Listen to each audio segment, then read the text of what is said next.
안녕하십니까. 사이버 보안 빅데이터 활용 강화를 통해 우수 인재가 되는 지름길이라는 주제로 특강을 맡은 컬처 메이커스의 이호진입니다. 그럼 지금부터 특강을 시작하도록 하겠습니다. 우선 기존에 있던 업무들과 이제 앞으로 벌어질 미래의 업무에 대해서 좀 살펴볼 필요가 있습니다. 지금 이제 현재 코로나 시대로 인해서 많은 것들이 이제 변화가 됐고요. 심지어 많은 사람들이 여태까지 한 번도 겪어보지 못했던 이제 세상을 겪었다라고 말할 정도로 누구도 지금 미래를 예측을 할 수가 없습니다.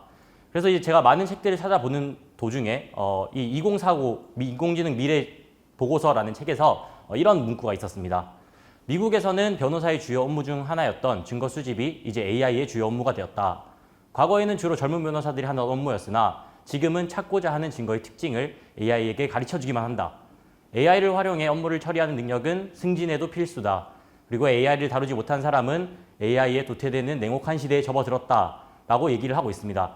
그래서 많은 책들이 이제 앞으로 AI가 점점 중요해질 것이며 그에 따라서 빅데이터가 더더욱 중요해질 거다라고 얘기를 하고 있고요. 우리는 이 정보 보안에서도 이런 AI를 사용할 수 있지 않을까라는 것들을 좀 생각해 볼 필요가 있습니다. 그래서 이제 정보 보안에 AI가 필요한 이유에 대해서 한번 찾아볼 텐데요. 우선 제가 이 사이버 보안 활용 강화 수업에서 실제로 하고 있는 내용 중에 이 AI를 활용한 피싱 사이트를 탐지하기 위한 방법에 대해서 잠깐 살펴보겠습니다.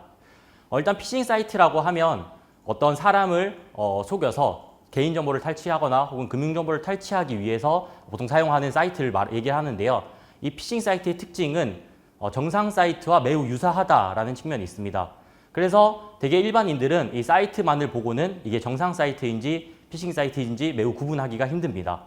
게다가 전문가들 역시 상세하게 분석을 했을 때는 이 정상 사이트와 피싱 사이트를 분석할 수 있지만 이제 일반적으로 굉장히 많은 사이트가 세상에 존재하고 피싱 사이트의 특징 중에 하나는 굉장히 빠른 속도로 사이트를 변화를 시킨다는 겁니다. 그래서 화면에 보시다시피 예를 들면 피싱 사이트의 주소가 paypal.com/c.cn이라는 주소가 존재했습니다. 그러다가 우리가 이거를 탐지를 해서 이 사이트 주소를 차단하게 되면 이 피싱 사이트는 다른 주소로 변경을 해버리게 됩니다.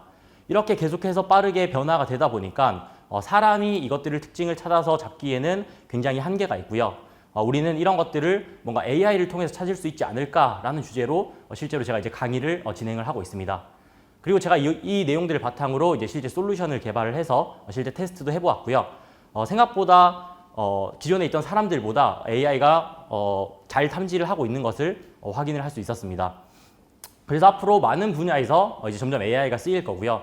정보보안 역시 더더욱 AI가 많이 쓰이지 않을까라고 생각을 하고 있습니다. 그럼 우리가 이런 AI들이 이제 어떻게 공부를 해야 될지 제가 조금 설명을 드리도록 하겠습니다. 우선 사이버 보안 빅데이터를 공부하는 방법은 이제 기존에 있던 사이버 보안과 이 빅데이터가 합쳐진 거기 때문에 두 가지를 다 공부를 하셔야 됩니다. 물론 기존에 있던 이제 사이버 보안을 공부하는 것만으로도 사실 쉽지는 않습니다. 보통 이제 저희 보안 업계에서 흔히들 하는 얘기가 정보 보안을 2년 정도 공부해야지만 보안 실무에서 이제 주니어로서 뭔가 활동을 할 수 있다라고 얘기를 할 정도로 굉장히 어려운 분야 중에 하나입니다. 그렇기 때문에 일단 여러분은 기존의 정보 보안은 지금처럼 그대로 공부를 하셔야 됩니다. 그 다음 추가로 최근에는 이 빅데이터에 대한 교육들도 굉장히 많이 늘어나고 있고 국가에서도 이 빅데이터에 대해서 굉장히 많은 것들을 투자를 하고 있습니다. 그래서 여러분들 또 새롭게 빅데이터를 또 공부를 하셔야 됩니다. 그래서 기존의 정보 보안은 지금 현재 그대로 공부하시는 거를 그대로 공부를 하시면 되고요. 제가 이 빅데이터를 어떻게 공부를 해야 될지를 좀 설명을 드리도록 하겠습니다. 그래서 저는 크게 이 세 가지로 주제를 잡아봤습니다. 일단 첫 번째는 자신 있는 언어 하나는 만들자라는 거고요. 두 번째는 그걸 통해서 이제 대회를 많이 참석해보자. 그리고 마지막은 다양한 분야를 공부하자라고 이렇게 세 개를 잡았습니다. 첫 번째로 자신 있는 언어는 하나 만들자라는 주제로 제가 한번 잡아봤는데요. 우선 여러분들 대다수의 많은 보안을 하는 사람들이 물론 요즘에는 많이 언어를 공부를 하십니다. 그러나 생각보다 많은 친구들이 이제 언어를 못 다루는 사람들이 되게 많습니다. 그렇기 때문에 자신 있는 언어는 하나 꼭 만드셔야 되고요. 제가 그중에서 제일 추천드린 언어는 파이썬입니다. 왜 많은 사람들이 이제 지금 파이썬 하냐라고 이제 좀 얘기를 해드리면 이 파이썬이란 언어는 현재 데이터 분석, 머신러닝 그리고 AI에서 가장 많이 사용하는 언어이고요. 그렇게 대중화가 많이 되어 있다 보니까 많은 사람들이 파이썬을 이용해서 코드를 많이 만들어 놓았습니다. 그러면 우리는 또 그런 다른 사람들이 만든 코드를 읽을 수 있어야 되기 때문에 전 개인적으로 다른 언어가 만약 자신이 없다라고 하시면 파이썬을 꼭 공부하는 걸 추천드리고요. 그리고 만약에 내가 뭐 C나 C++이나 자바 같이 다른 언어를 할 줄 안다고 하시더라도 파이썬은 공부를 해두시는 게 좋습니다. 제 개인적인 생각이지만 지금 현재 이제 많은 교육들을 보시면 대다수가 이제 파이썬을 많이 가르쳐 줍니다. 그래서 전공자, 컴퓨터를 전공하시는 분뿐만 아니라 이제 비전공자분들 또한 이 파이썬을 굉장히 많이 배우고 있는데요. 아마 제 개인적인 생각으로는 앞으로 미래에 파이썬은 옛날에 영어와 같은 존재가 되지 않을까라는 생각을 하고요. 그 단적인 예로 한 가지 좀 설명을 드리면 예전에 이제 교육 때 영어를 보시면 영어가 이제 정규 과목이었던 시대와 그리고 정규 과목이 아니었던 시대가 있었습니다. 그래서 저희 부모님 시대에는 영어를 학교에서 배우지 않았기 때문에 당연히 영어를 배울 기회가 많이 없었고요. 그다음 저희 세대 때부터는 학교에서 당연시 영어를 배웠기 때문에 쭉 영어를 접하면서 이제 살아왔습니다. 그러다 보니까 당연히 이제 세대 간의 격차가 벌어지기 시작했고요. 그래서 예전에 한때 영어로 굉장히 이슈가 많았습니다. 그래서 지금 제가 또 하나 드는 생각은 지금 저희의 세대들은 이 언어라는 그러니까 코딩이라는 것을 학교에서 이제 배우지 않았었습니다. 그렇지만 지금 있는 초등학교, 중학교, 고등학교에서는 이 코딩이라는 언어를 학교 교과목에 포함을 시켜서 실제 수업을 진행을 하고 있고요. 그럼 이제 지금 저희 세대와 그다음 지금 학생인 친구들과의 나중에 세대 간의 또 격차가 아마 발생하게 될 겁니다. 그래서 그런 것들을 좀 나중에 줄이기 위해서는 당연히 파이썬이라는 언어를 공부해 두시는 걸 추천드립니다. 그래서 밑에 보시다시피 현재 파이썬이라는 언어는 굉장히 이제 높은 수준의 사용률을 보이고 있고요. 혹시나 언어에 자신이 없으시다면 꼭 파이썬을 공부를 한번 해보시는 걸 추천드리겠습니다. 일단 언어를 이제 공부하는 방법에 대해서 좀 설명을 드리면요. 제가 언어에 대해서는 제가 예전에 영어를 저도 공부를 한 적이 있습니다. 제가 이제 굉장히 대학원을 다니던 시절에 영어를 못했었는데 이제 논문을 발표를 하러 가야 돼서 영어로 이제 발표를 해야 될 때가 있습니다. 그래서 제가 영어를 못하다 보니까 막 이 스크립트를 외워가지고 작성을 해서 당시 이제 발표를 하러 갔는데 그래도 거기 앞에 서니까 이제 머리가 하얘지더라고요. 그래서 결국에는 스크립트를 보고 읽을 수밖에 없었습니다. 그래서 굉장히 제가 그걸 좌절을 해서 한국에 다시 돌아오자마자 바로 영어를 공부를 하기 시작했습니다. 그래서 제가 이제 한 3개월간 영어를 꾸준히 시작을 했는데요. 그래서 제가 아침에 6시에 영어 수업을 시작을 해서 저녁 9시까지 계속 하루 종일 이제 영어만 하는 생활을 했습니다. 그러면서 이제 자연스럽게 영어 선생님과 이제 좀 친해지게 돼서 나중에 이제 영어로 간단하게 이제 사업도 이제 제가 했었는데 그 당시 이제 제가 배웠던 게 뭐냐면 언어는 꾸준하게 이제 공부를 하셔야 됩니다. 이 언어라는 거는 쓰다 보면 계속해서 쓰다 보면 자연스럽게 이제 몸에 체화가 돼서 나중에 까먹질 않는데 언어를 조금 공부를 하다가 그만두고 조금 공부를 하다가 그만두고 하다 보면 계속해서 밑에 머물 수밖에 없습니다. 그래서 제가 여기 보시면 계단식 성장이라는 이 그래프를 하나를 추가를 해놨습니다. 그래서 이 파이썬이라는 언어도 영어랑 뭐 다른 언어들과 비슷한데요. 이 밑쪽 아래쪽에 있을 때 이때는 자신의 실력이 얼마큼 성장을 했는지 알 수 없습니다. 그러다가 한 번에 이제 이런 슬럼프가 오게 됩니다. 이렇게 오르막길이 나타나게 되는데 여기서 만약에 공부를 포기하시게 되면 다시 밑으로 추락을 하시게 되는 거고요. 그리고 처음부터 다시 시작하시게 됩니다. 대다수의 언어를 공부를 하시는 분들은 거의 이제 여기에 머물러 있죠. 그러다가 만약에 이제 어느 정도 계속 꾸준히 하시다 보면 이 위쪽까지 어느 순간 자시기도 모르게 이제 올라가시는 때가 생기실 겁니다. 그럼 그때가 되면 다시 언어를 사용하지 않더라도 밑으로 내려오지 않습니다. 네, 이거는 제가 어떻게 확신을 드릴 수 있냐면 지금 아마 대다수의 분들이 이제 20년 이상 한글을 이제 사용을 하셨겠죠. 그러다가 만약에 내가 미국을 가서 이제 앞으로 한 10년, 20년 동안 영어만 사용한다. 그러다가 과연 다시 한국에 돌아왔을 때 한국어를 할 수가 없을까요? 이미 한국어가 몸에 배어서 몇 년 동안 이제 20몇 년 동안 쌓여 있고 어느 정도 높은 레벨에 올라갔기 때문에 사실 다시는 내려가기가 쉽지가 않습니다. 그렇기 때문에 모든 언어는 다 비슷하다고 보고요. 파이썬이라는 언어 역시도 계속 꾸준히 하셔가지고 위쪽으로 좀 올라갈 때까지 열심히 하시면 좋을 것 같습니다. 그래서 제가 이걸 바탕으로 이제 실제로 테스트를 했습니다. 제 제자들과 함께 파이썬 아무것도 모르는 언어를 처음 배워보는 제자들과 함께 100일 동안 파이썬 코딩을 진행을 했고요. 지금 이제 7월 16일부터 시작해서 현재도 진행 중인데 이제 현재 한 90 며칠 차 정도가 됐습니다.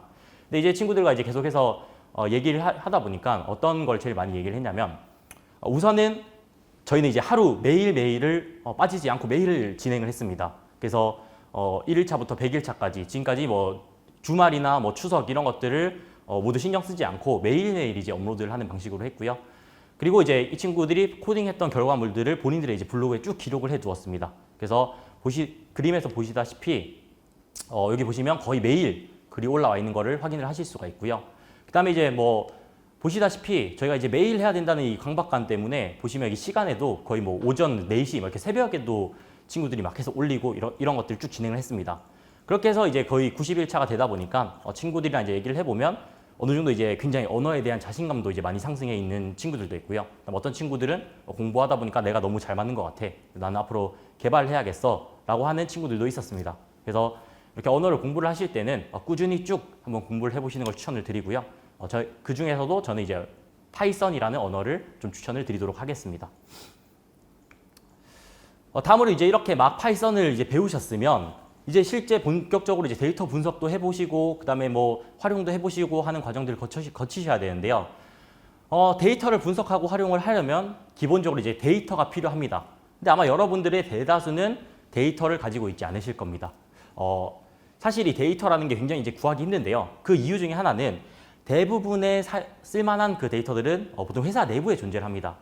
특히나 이제 정보보안 데이터 같은 경우에는 대부분이 이제 회사의 IP라든지 회사의 기밀 정보들을 많이 포함하고 있기 때문에 거의 공개가 되어 있지 않은 상태이고요. 여러분들이 지금 현재 취업 준비생 입장으로서는 이 데이터를 사용하기가 굉장히 제한적입니다. 그러면 이제 어떤 방법을 쓸 수가 있냐? 바로 대회를 나가는 것입니다. 이제 최근에 보시면 굉장히 많은 빅데이터 분석 대회들이 열리고 있고요.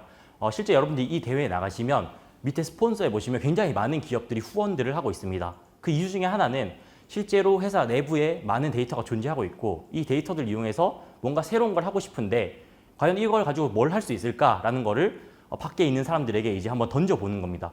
그런 것들을 통해서 여러분들은 이제 실제로 회사에 있는 데이터들을 이제 분석하실 수 있는 기회가 생기는 거고요. 이제 이게 중요한 이유 중에 하나는 뭐냐면 빅데이터는 사실 이론보다 실전이 중요합니다. 뭐 이론 같은 경우에 당연히 중요하긴 합니다. 기본적인 이론은 아셔야겠지만 결국에는 굉장히 많은 데이터를 다루는 일이고요. 데이터의 종류도 워낙 많다 보니까 어떤 데이터를 어떻게 다뤄야 될지를 이론으로 아무리 공부를 하시더라도 실제로 하시려고 하면 막막한 경우가 많습니다. 그러나 굉장히 많은 실전을 통해서 이 데이터 분석을 만약 공부를 하셨더라면 나중에 새로운 데이터를 만나더라도 당황하지 않고 충분히 이제 이 데이터를 분석을 하실 수 있고요. 그리고 그를 통해서 예를 들면 대회에 이제 입상을 하게 되었다라고 하면 이 대회에 입사 혜택이 주어지는 경우가 굉장히 많습니다. 뭐 그 이유 중에 하나 말씀을 드리면 최근에 이제 그 회사에서 이제 사람을 뽑는 기준을 보시면 빅데이터 쪽을 굉장히 많이 이제 뽑으려고 합니다. 그 이유는 위쪽에서 제가 앞쪽에서 말씀드렸던 것과 비슷한 이유인데요. 일단은 기업 내부에는 굉장히 많은 데이터가 있습니다. 근데 그럼에도 불구하고 기존에 계셨던 분들 중에서는 이 데이터를 분석할 수 있는 분들이 많이 계시지 않습니다. 그렇기 때문에 데이터 분석을 할 수 있는 새로운 인력들을 많이 채용을 해야 되는데 이제 이런 것들이 이제 굉장히 제한적이거든요. 왜냐하면 과연 이 사람을 뽑았는데 이 사람이 어떻게 데이터 분석을 할 수 있을까 없을까라는 거를 검증하기도 굉장히 이제 힘들고요. 그러다 보니까 굉장히 많은 대회를 통해서 이제 그 채용을 이제 많이 하게 됩니다. 그래서 그런 것들 때문에 저는 이제 대회를 참가하는 걸 추천을 드리고요. 실제로 이제 대회를 참석할 수 있는 플랫폼의 경우에는 이제 캐글이라는 플랫폼을 추천을 드립니다. 이 캐글이라는 플랫폼은 지금 현재 구글에서 운영하고 있는 플랫폼인데요. 이제 세계 최고의 빅데이터 대회 플랫폼이라고 생각을 하시면 되고 이 플랫폼에는 단순히 대회뿐만 아니라 데이터셋을 굉장히 많이 공유를 합니다. 그리고 이 플랫폼 안에는 랭커라는 게 존재를 하는데요. 이제 대회에 참여를 해서 우수한 성적을 낸 순위도 있고요. 그 다음에 내부에서 이 노트북이라고 해서 본인이 그 대회를 풀었던 코드들을 공유를 합니다. 그래서 이 코드들이 굉장히 또 높은 점수를 받으면 또 거기에 대해서 또 점수가 따라주고요. 그리고 이 데이터셋을 공유할 수 있다고 했잖아요. 그래서 제가 만약 데이터셋을 만들어서 이 데이터셋을 업로드하게 되면 많은 사람들이 만약에 내 데이터셋을 보고 굉장히 좋아요를 많이 눌러줬다. 그러면 또 그만큼 또 랭킹이 올라가게 됩니다. 그래서 굉장히 많은 이제 것들을 할 수 있기 때문에 이 캐글이라는 플랫폼을 활용해 보는 걸 추천을 드리고요. 실제로 이제 한국인 분들 중에서도 굉장히 많은 랭커가 존재를 합니다. 그래서 여러분들도 혹시나 기회가 되시면 한번 랭커에 도전을 해보시는 것도 좋을 것 같습니다. 이제 실제로 많은 그 해외 기업들은 이 취업 이력서를 낼 때 요 캐글의 대회 순위를 내는 경우도 꽤 있습니다. 그래서 앞으로 점점 더 아마 이 캐글이라는 플랫폼은 중요해질 거고요. 실제로 이제 정보 보안에 대해서도 이 케글에 들어가면 굉장히 많은 정보 보안 관련 대회와 그 데이터셋이 존재합니다. 뭐 좀 예를 들어드리면 실제로 예전부터 그 마이크로소프트에서 악성 코드에 관련된 경진 대회를 이 케글이란 플랫폼을 통해서 계속해서 주최를 했었고요.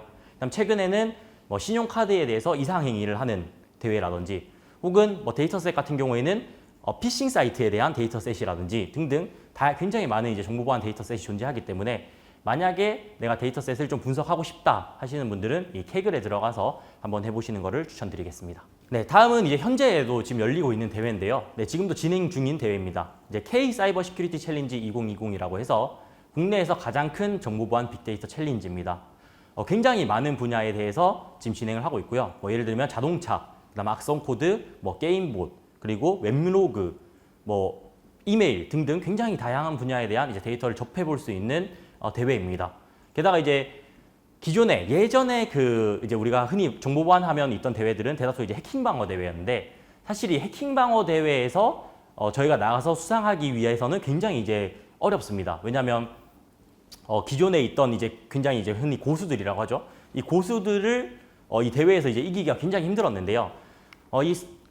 이 K 사이버 시큐리티 챌린지의 경우에는 신기하게도 제가 이제 작년, 재작년을 쭉 다 봐왔는데 우승자 분들 중에서 비전공자 분들이 굉장히 높았습니다.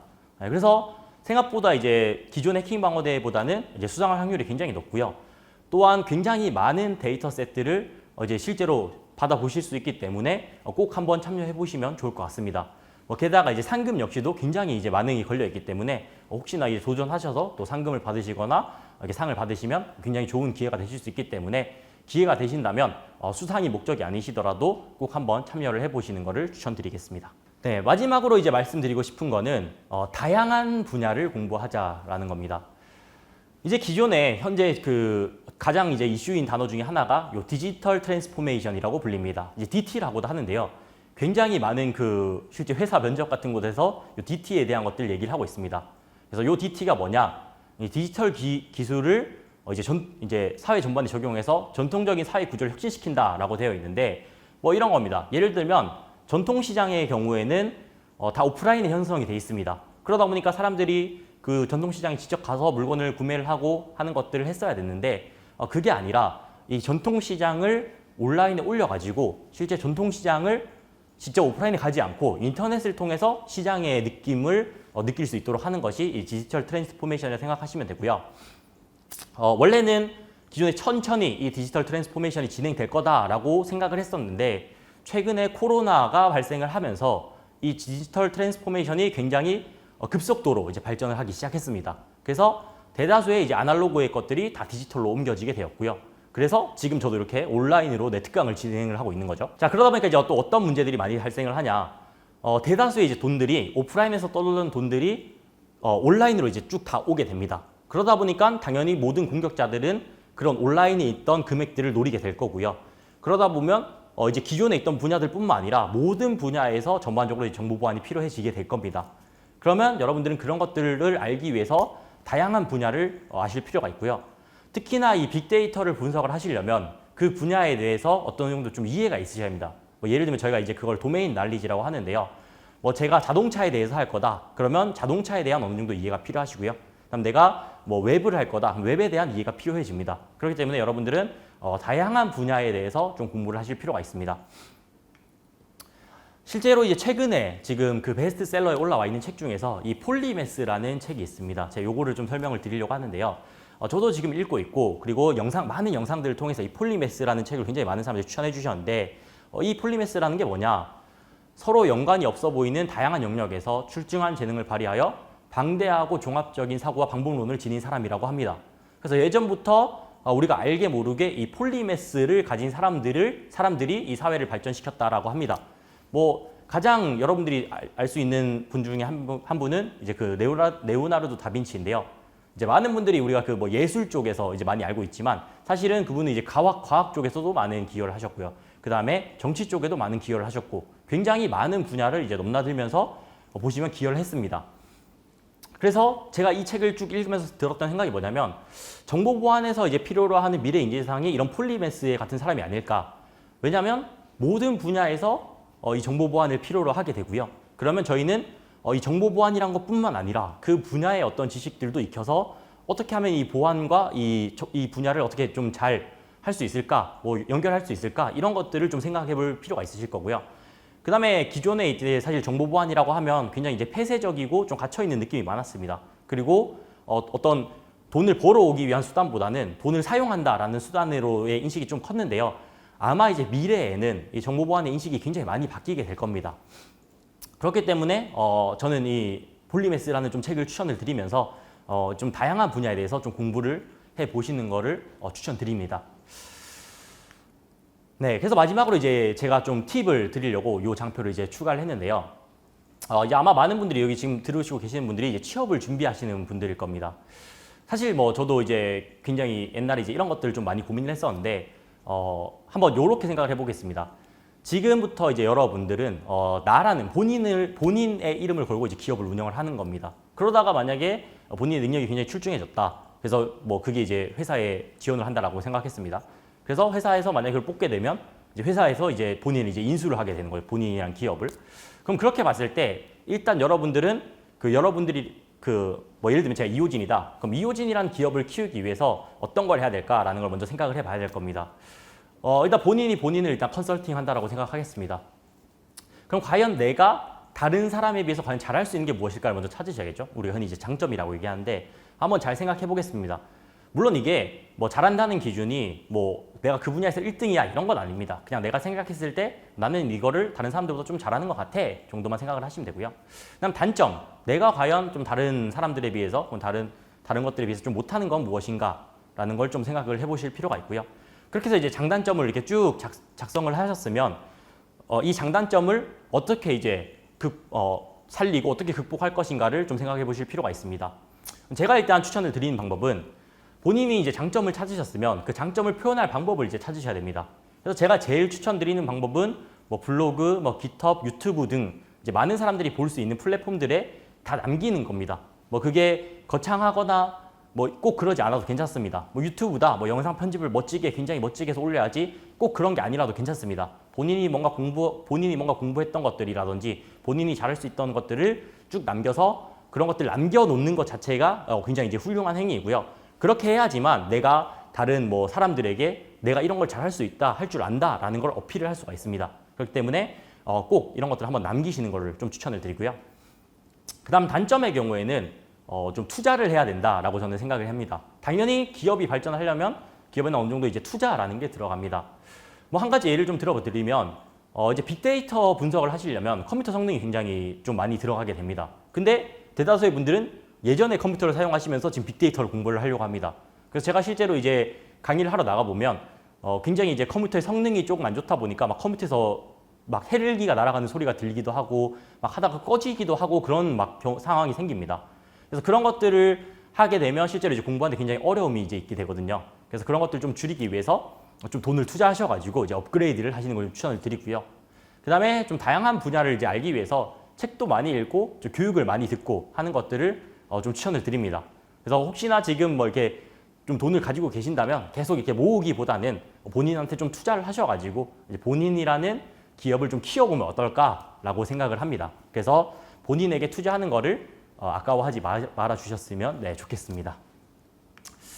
네, 그래서 좀 짧게나마 제가 저도 비록 아직 우수인재는 아니지만 우수인재 되기라는 주제로 쭉 특강을 진행했습니다. 이상으로 특강을 마치도록 하겠습니다. 감사합니다.